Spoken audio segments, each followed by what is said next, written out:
Okay. So, hi everyone. My name's Mika, and I'm a member of the JCL Detroit chapter. And I'm here with Lisa Doi, the president of the JCL Chicago chapter.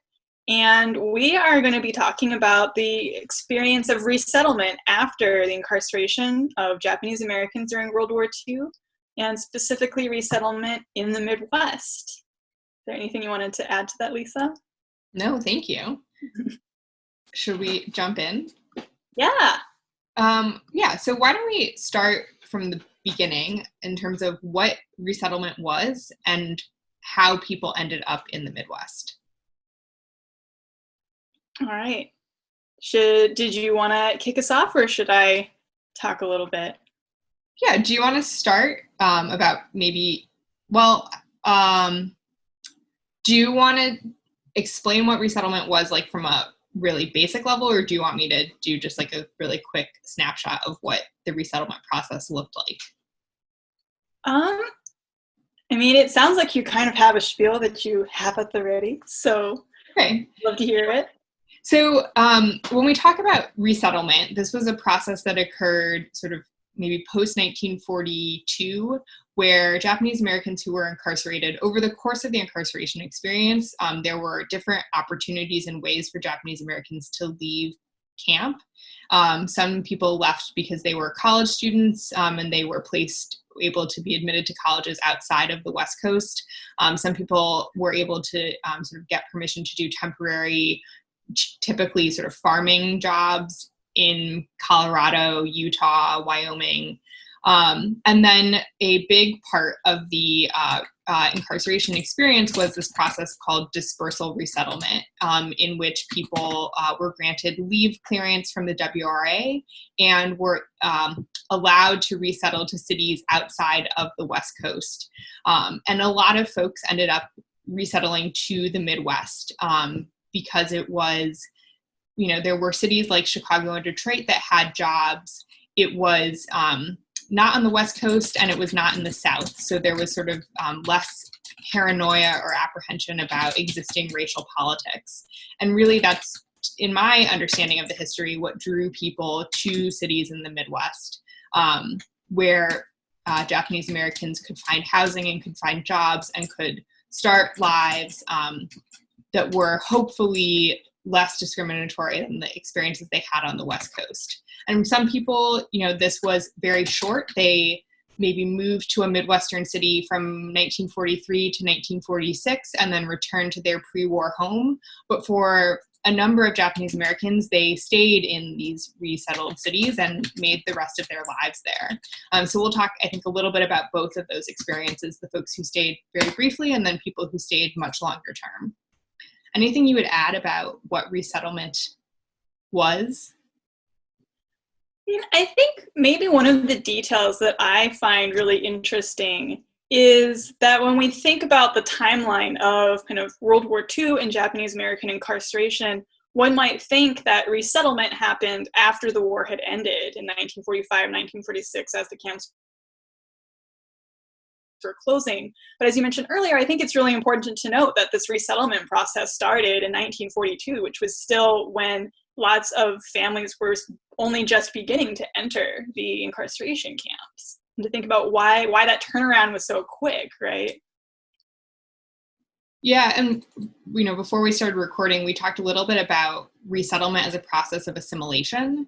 In my reading of WRA records, I think the administrators of the WRA were a little overwhelmed with the prospect of indefinitely detaining 120,000 people. And so dispersal resettlement was, one, a way of sort of reducing the population of Japanese Americans who were incarcerated, and two, in sort of the broader sociological understanding of what assimilation looked like in the early 1940s, dispersal resettlement was really seen as this full of possibility as a resolution to sort of what caused Japanese American incarceration to begin with, at least from the perspective of the WRA, that this was, by having Japanese Americans live in communities off the West Coast, leave Japantowns, leave little Tokyos, Japanese Americans would become more assimilated and sort of less of a perceived racial problem. So I think that's another important aspect of sort of the overall resettlement experience. Mm-hmm, mm-hmm. Yeah, my kind of research into the policy definitely mirrors that. And I think one of the quotes that always stands out to me is someone who is working as part of actually the Chicago kind of resettlement project. And it I can't quote him verbatim, but this man basically said that his hope for Japanese American resettlement in Chicago and in the Midwest would be that they would become culturally white, and that the only distinction would be kind of what someone's face looked like. And so that was really one of the major goals of kind of the resettlement, was that they would not have this problem of like purported Japanese American disloyalty if they could kind of get rid of all of the elements that made a Japanese American community possible and made that kind of cultural inheritance or cultural connection kind of important, right?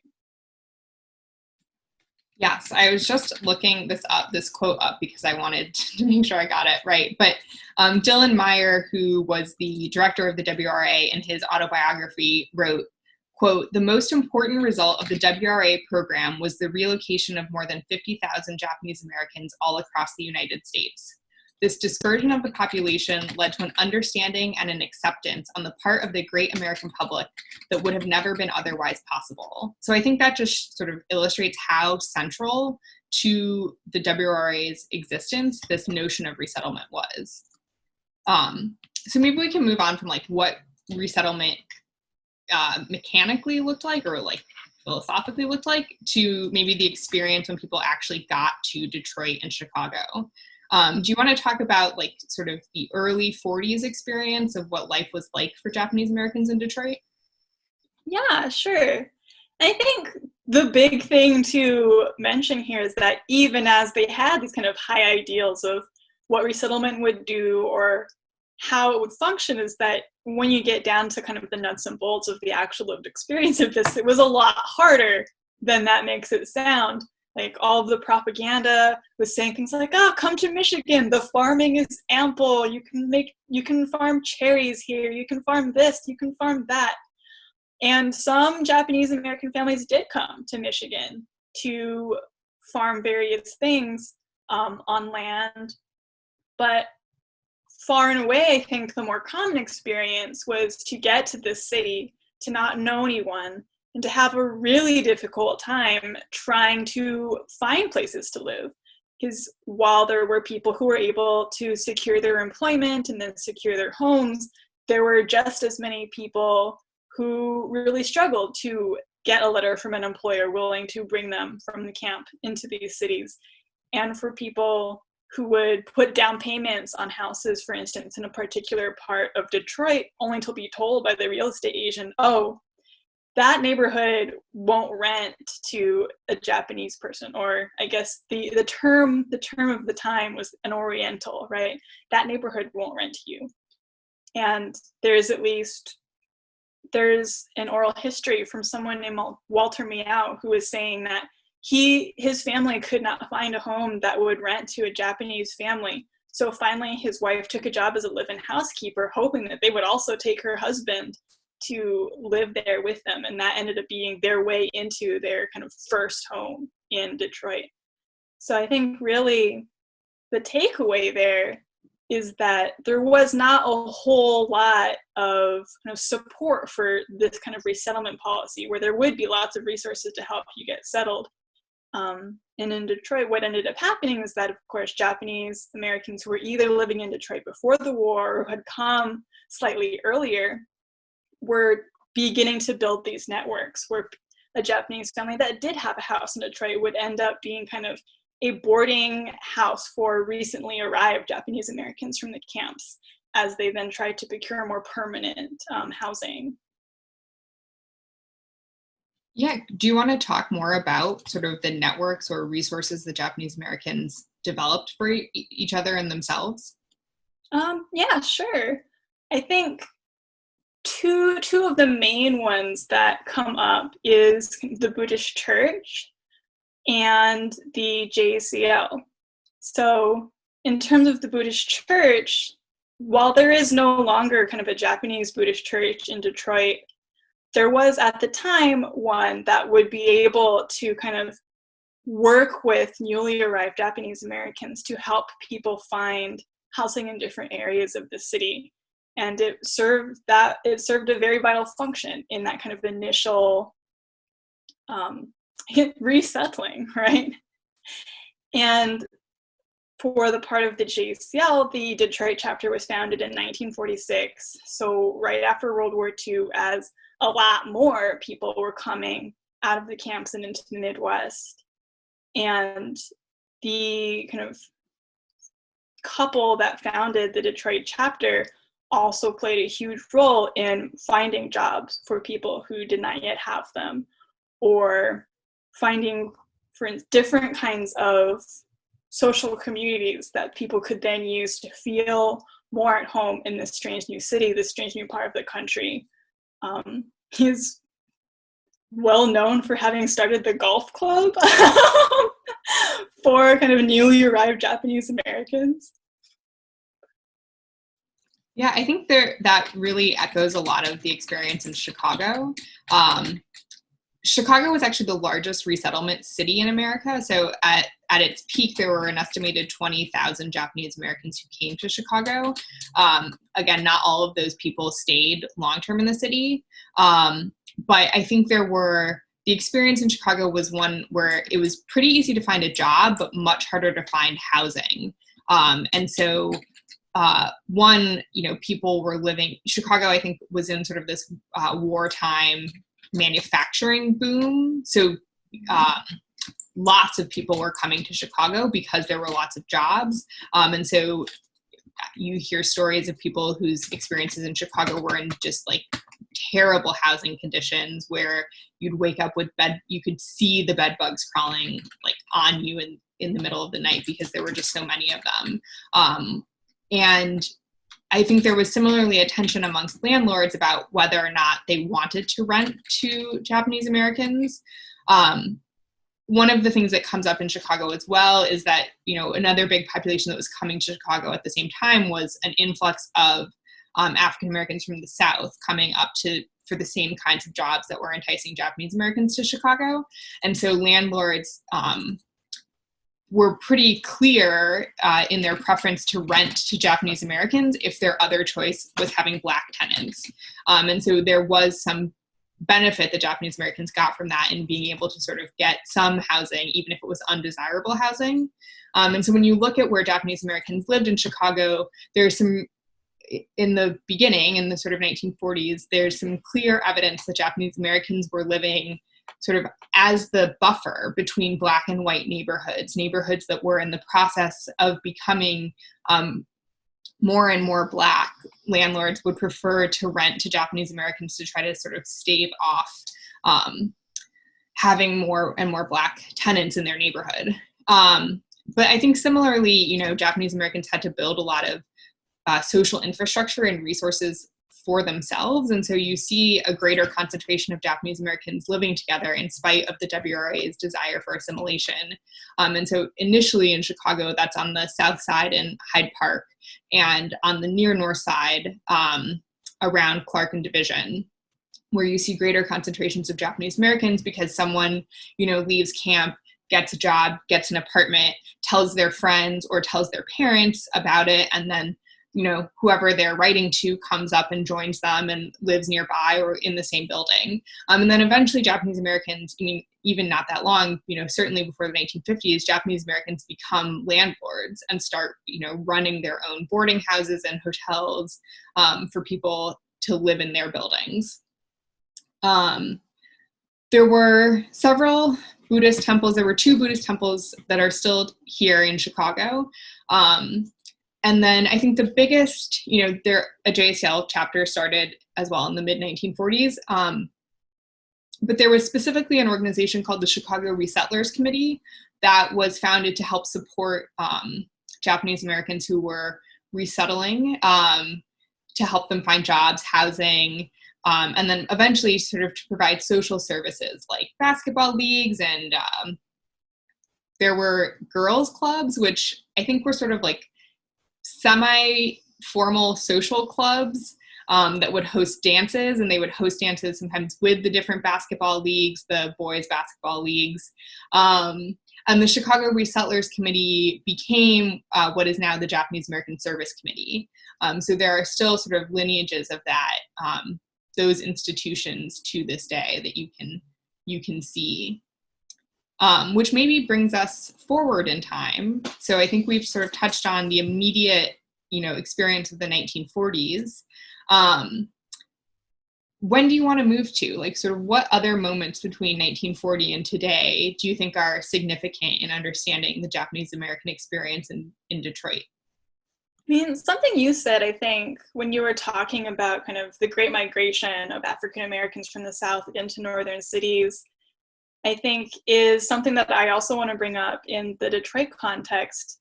And I think that does lead us kind of into the next couple of decades, the 1950s and 60s, because I think if you live outside of Michigan, perhaps maybe the two things you know about Detroit is the 2008 kind of recession and the city filing for bankruptcy, and like 8 Mile, like Eminem popularizing this road called 8 Mile in Detroit, which is infamous for, when you look at census data, being very clearly a divide between kind of white and black neighborhoods in the city of Detroit. And then heralding this additional history of white flight outside or from Detroit into the suburbs and leaving Detroit kind of an underfunded kind of black neighborhoods. And I think where that plays into then the history of Japanese Americans in the city is really interesting, because when we go back to these questions of like who would be able to live where, I think what she said about Japanese Americans existing in this kind of middle ground in between these very distinct racial and racist lines in the city really shows up.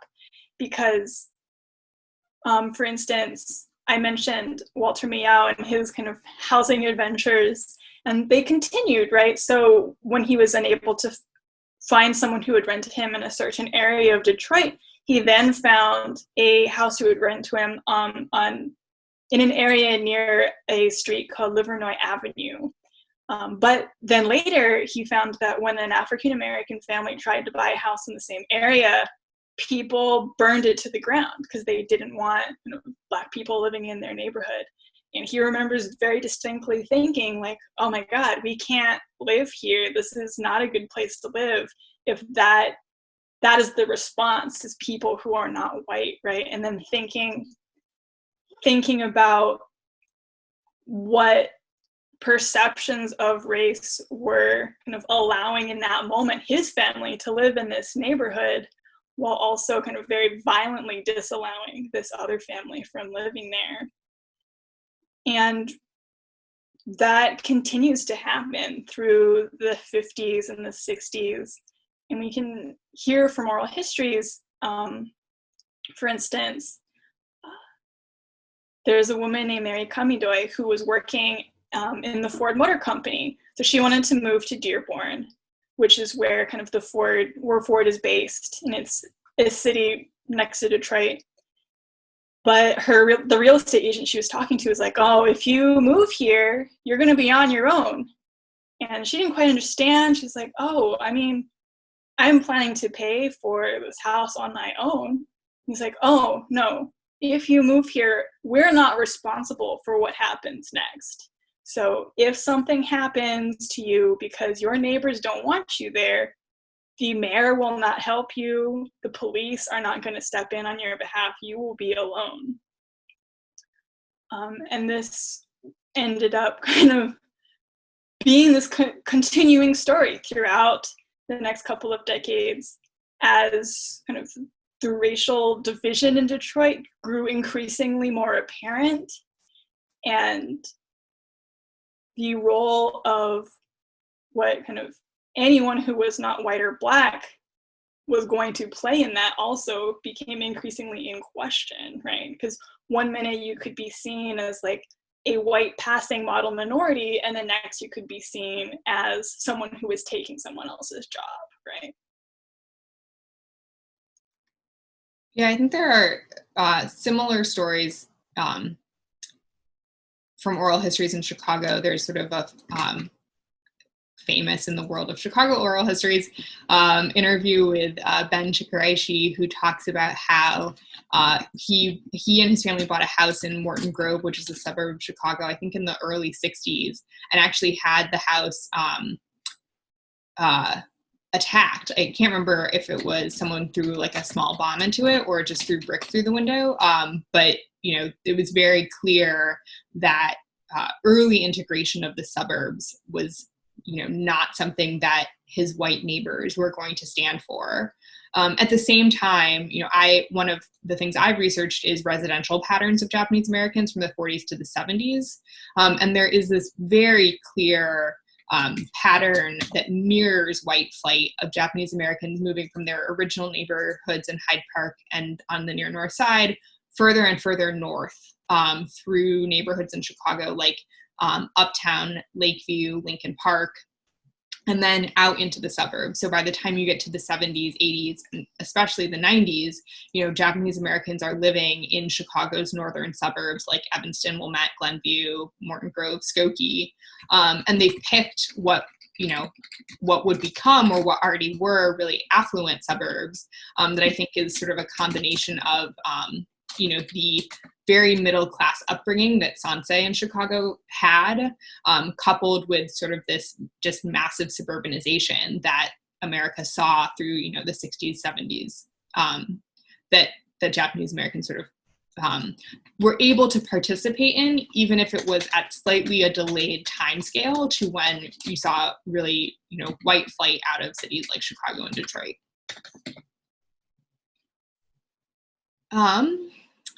Yeah, anything else? I mean, as we sort of prepped this, anything else you wanted, as we sort of prepped this, one of the things we talked about was like both Chicago and Detroit, particularly when Japanese Americans first moved in, were really black and white cities. There were not Asian American populations in Chicago. I don't know about Detroit. There still really aren't Asian American populations. Chicago is still a city that's about a third Black, a third white, and a third Latinx. And so to be Asian American in Chicago is sort of this different experience. But anything else you want to talk about in terms of like Japanese Americans existing in a very Black-white city? Yeah, I mean, I think what you're describing in terms of kind of the patterns of where Japanese Americans first began living in a city and where they kind of end up in the present day, definitely Detroit mirrors that. The majority of Japanese Americans in the 40s were living in the city of Detroit, and the intersection that gets mentioned all the time is like Cass and Canfield, which is also kind of nearby where the Chinatown was prior to that moment. And now the Japanese American population in Michigan is fairly small. It is certainly smaller than it was in the 1940s as people have kind of moved into different areas or moved away or returned to California because they still had family there. But the Japanese Americans who do currently live in the Metro Detroit area pretty much exclusively will live in the suburbs outside of Detroit proper. And the current kind of highest population of Japanese Americans in Michigan is in a city called Novi, which is populated, or which gained a lot of kind of a population of Japanese descent through kind of newer migrations of like the Shin Issei and then Shin Nisei, who are coming for kind of jobs related primarily to the automotive industry, which continues to play a large role in the Metro Detroit area, both in terms of kind of the American Big Three and Japanese automotive companies who also have kind of established a base here. Yeah, and as we sort of move into conversations about cars in Detroit, you know, as you said when we were chatting earlier, I don't think you could talk about sort of Asian American experience in Detroit without talking about Vincent Chin and his murder. Do you want to share some of what we talked about earlier on that? Yeah, absolutely. So, I guess for a little bit of background, the murder of Vincent Chen is one of the flashpoints in kind of contemporary Asian American history. And the context of this was that in the later 1970s and 1980s, the United States was, and in particular, industrial cities like Detroit, were experiencing kind of very painful economic downturn, and oil prices were skyrocketing. And the automotive industry, of course, was hit very hard by this because American cars at the time had been kind of conceived of when oil was freely available. And they were gigantic. And when oil prices skyrocketed, people stopped buying cars, people stopped driving quite as much because they could no longer afford that. And this kind of really sealed the deal in terms of Detroit's kind of economic downturn. And where Vincent Chin comes into this is he's not Japanese American, he's Chinese American. And he was celebrating his kind of bachelor party in Highland Park, Michigan with some friends. And they were at a strip club, and one of the other patrons in this, or a couple of the other patrons in this strip club, were automotive workers. And according to a witness in the trial that would come to be, one of them looked at Vincent Chen and his friends and shouted, like, "It's because of you motherfuckers that we're out of work." And as tends to happen, this resulted in a small brawl in the strip club, and that dissipated, and Chen ended up leaving the strip club, only to be chased down the street later on after his friends and the people who had originally kind of shouted at them were reacquainted in Highland Park. And he ended up being chased down the street and beaten to death by these two men. And this ended up being a flashpoint for the Asian American community in Michigan and kind of into the Midwest and then shockwaves throughout the rest of the country, because the original sentence for these two men for this murder they had committed was very, very lenient. It was a fine of $3,000 and a couple months, I believe, of probation. And this just seemed unacceptable for the murder of a man, and in particular one that appeared to be racially motivated. And one of the things that kind of really stood out to Chinese Americans and Japanese Americans in the city of Detroit was that he was a Chinese American man who had been interpreted as being Japanese American, and kind of through that cascade of different associations had been seen as someone who was kind of the vanguard of Japanese industry, moving in and trying to steal jobs and taking away kind of what had made Detroit so affluent to that point. And because of the possibility of that kind of misidentification, I think that really galvanized Asian Americans in Michigan to see themselves as not just Chinese Americans who are living in one part of the city or Japanese Americans who are living in different parts or different suburbs, but as a united Asian American population, Pan-Asian population that should stand in solidarity with one another. And it became one of those moments where, if we think back to kind of the resettlement policy and this idea of going to the Midwest to kind of assimilate into white culture, into whiteness, where it became painfully apparent that that was not possible, and also became apparent that it was not desirable, and that the alternative was to fight back and to fight for justice and to try and ensure that these sorts of kind of racially motivated acts of violence would not be a part of living in this city moving forward. Thank you. That was, both very informative and I think a really thoughtful articulation of bringing us sort of to today. So maybe, do you want to sort of keep going there? Like what does the Japanese American community in Detroit look like today?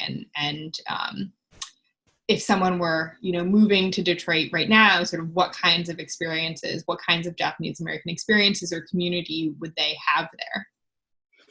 Mm-hmm. I mean, I think the relationship between Chicago and Detroit becomes especially important in terms of that, because today Chicago's kind of Japanese American population is a lot larger than the population in Detroit. So I know here in Michigan, we feel a lot of kinship with Chicago and trying to make sure those relationships stay. But in terms of what the Japanese American community looks like in Michigan to this day, I think that sense of needing to be in solidarity and needing to think not as Japanese Americans, but as part of the kind of Pan-Asian coalition is very much still alive. And I think that's become especially apparent with new waves of migration into the city and kind of refugee populations in the city. So a lot of kind of the new Asian American populations that are coming to the city of Detroit are like Bangladeshi people, or there's also a Hmong community here, though not as large as in kind of other cities like Minneapolis, for instance. And trying to find ways of kind of bridging the gaps between these different periods of migration from people, from like Chinese Americans and Japanese Americans who were coming into Detroit in like 1907, turn of the century, towards Japanese Americans, where the bulk of the Japanese American community really came as part of the resettlement project during and after World War II. And then thinking about also new waves of Japanese migration, primarily again for the automotive industry, like I mentioned before, and trying to find ways of bridging these kind of very different communities with very different, not only cultural backgrounds, but generational backgrounds. And I think right now it's an exciting time to be Asian American in Detroit, because it feels like there's a lot of energy behind trying to make sure that those relationships happen and trying to make sure that there is a sense of community here.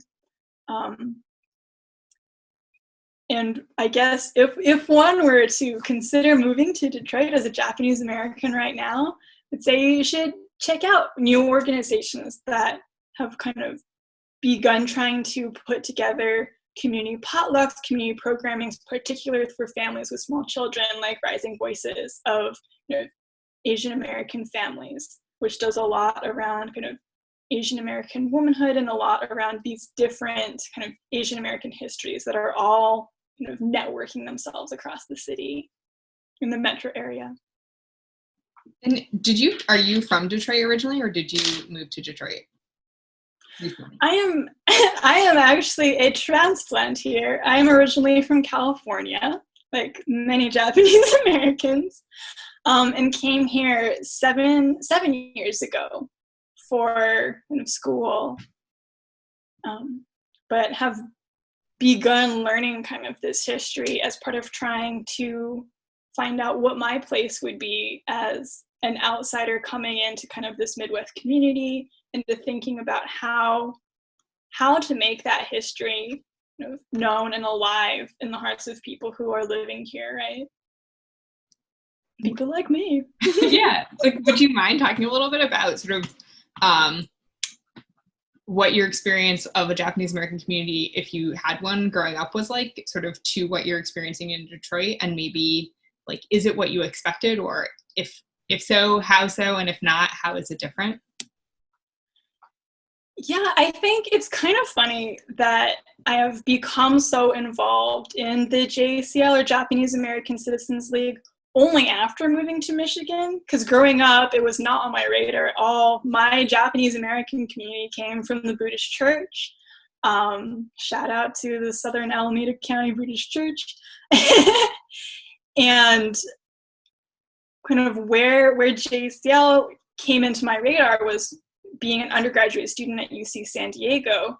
So when I was accepted into graduate school at the University of Michigan, my first thought was like, what shape does the Japanese American community have in this new area that I'm about to come to? And the JSL ended up being kind of the central linchpin for what that was like in this Midwestern context, which I feel like was really different from my experience growing up. As someone who was living in the Bay Area, which clearly has a lot of Japanese Americans living there relative to other parts of the country, but living in a city that was kind of more majority Indian and Pakistani and Chinese. And then coming into a new context where that kind of Pan-Asian solidarity and coalition was still very much a part of what it meant to be Japanese American in this space, but from a very different history and a different way of thinking about kind of what constituted kind of Japanese American life, right? So I know one of the key events that really kind of continues to define the Japanese American community in Detroit is the summer picnic, which has been going on since the 1940s and is part family reunion, but also part like any Japanese American who is a part of this community. And like the Consul General of Japan in Detroit came once, representing a very different kind of way of being kind of Japanese in this area, right? So it's been really interesting. Are you originally from Chicago? I am. So I grew up, my family resettled to Chicago and has been here since. So I think it was really interesting to sort of hear your experience as a non-Midwesterner. I think Chicago is in sort of a strange place where it is a relatively large Japanese American community, particularly for the Midwest, but certainly not as large as West Coast Japanese American communities. So I think in a lot of ways can still function as an autonomous Asian American ethnic community, but sort of a small one and one that needs to be really imaginative and sort of, I think, how we think about a future in Chicago. So there are still 2 Japanese American Buddhist temples and several historically Japanese American Christian churches within the city, who are drawing, really suburban audiences who come back because this is where their families went. And there are, some very big events over the course of the year that bring people together, like picnics and sort of summer festivals. There's still large oppons that happen in the summertime. And, in the fall and winter, sort of different Japanese American organizations run different programs that still really cater to a Japanese American audience. There's also a newer Japanese community, particularly in a suburb called Arlington Heights, that is a Shin Nikkei community. It's also where the Mitsuwa is. So I think there are tensions sort of between this new immigrant population and the historic Japanese American population. There aren't a lot of events that bring both communities out. And really, in a lot of ways, they have different institutions that serve them. This is sort of a tangent, but just picking up on this, I think there are many ways and reasons to critique JACL over its history, but I think one of the things that it stands alone in right now is really being a Midwestern serving Japanese American organization. And so when I met you through the Midwest District Council of JACL, and it brings together chapters from Indiana and Omaha and Ohio and Michigan, Minnesota, Wisconsin, and Missouri. I think that's everybody. And really, there are no other Japanese American organizations in the country that can claim footprints like that. And whether or not, these communities are of different sizes, but they are largely the product of resettlement, which is what we started talking about. And I think there is still sort of something significant about the experience of Japanese Americans in the Midwest, both in this present moment, but also just understanding the historical significance of these communities. And it may look different than Japanese American experiences in other parts of the country, but I think that does not diminish its significance. So some of the things that I've most enjoyed within the Japanese American community in Chicago are sort of ways where we're developing programs and resources to bring in new generations of Japanese Americans to having sort of a stake in our institutions and cultural practices. So JACL Chicago runs a program called the Concha Project, which is really targeted at college-age students and travel together on a pilgrimage to Manzanar. We also have a program called Next Generation Nikkei, which is sort of a youth leadership development board. And then in conjunction with some of the work that Sudo for Solidarity has been doing, a group of younger Nikkei folks in Chicago have been coordinating a group called Nikkei Uprising, which I think is taking a look at a lot of questions around solidarity and sort of political engagement in this moment. And so those are some of the things I would highlight about what the community looks like today. I think that might have been all of our questions. I guess I would love to ask, I knew you and the JSL Detroit chapter worked on a museum exhibit and I think book about the experience of Japanese Americans in Detroit. So do you want to plug that in any way? Absolutely, I would love to. So I guess I would like to begin with a little bit of story time, if that's okay. Because I know we talked a little bit about kind of apocryphal stories about Ford Motor Company earlier, but to give the short version of that, there is a family that has been living in the Metro Detroit area for over 100 years at this point. And I think what's interesting about their family story is the way that it has somehow managed to touch every aspect of things that we've discussed throughout kind of this conversation. Beginning with a man named James Tadai Shimura, who had came to Metro Detroit area to work as part of the automotive industry, and whose son would later marry a woman named Toshi, who had come from California by way of the incarceration camps to Michigan as part of kind of this resettlement program, who is, funnily enough, we share a hometown. So Toshi and I are both from Fremont, California. So they would end up then kind of being a very vital part of the Japanese American community and the building of the JCL throughout the 40s and 50s and 60s. And Toshi's son, Jim Shimura, would ultimately end up being one of the lawyers that represented Lily Chin, Vincent Chin's mother, in the case as they were seeking kind of justice for his murder. And thinking about the way that you can trace kind of a family history through this community history is really interesting to me.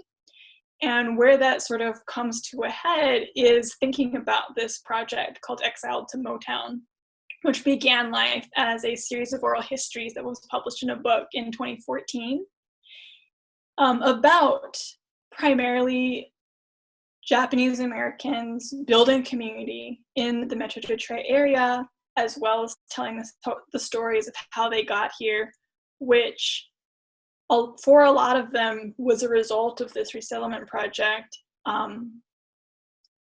And thinking about the ways that kind of World War II is so intimately intertwined then with kind of this industrial history of Detroit and what was going on in terms of kind of the racial politics of the city.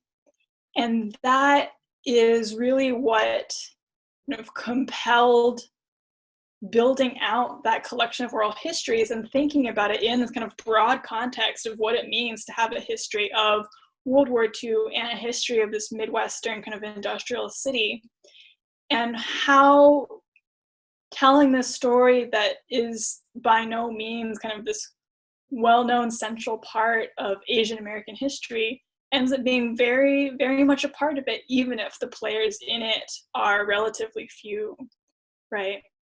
So the museum exhibit in its current incarnation, it was originally a traveling exhibit that traveled mostly around the Metro Detroit area and went to Salt Lake City for the 2019 JCL National Convention. We're currently now working on a larger exhibit that will be part of the Detroit Historical Museum to debut originally in summer 2020, but due to the multiple pandemics we are currently experiencing, will debut in summer of 2021.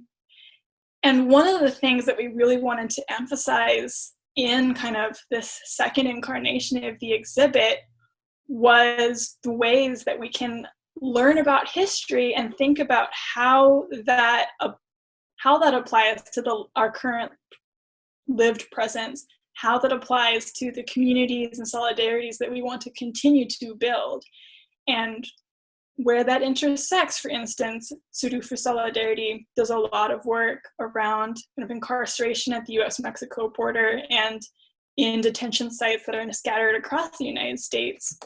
Thinking about where then that becomes very important history or a very important moment and fight for Japanese Americans living in Detroit, which at first glance might seem really removed, but then you think about Detroit as a border state and a place where ICE is very active, and you think about the history that Japanese Americans have carried with them into this city, and you can begin looking at how these different experiences are very much interlinked and how we can begin to respond to them,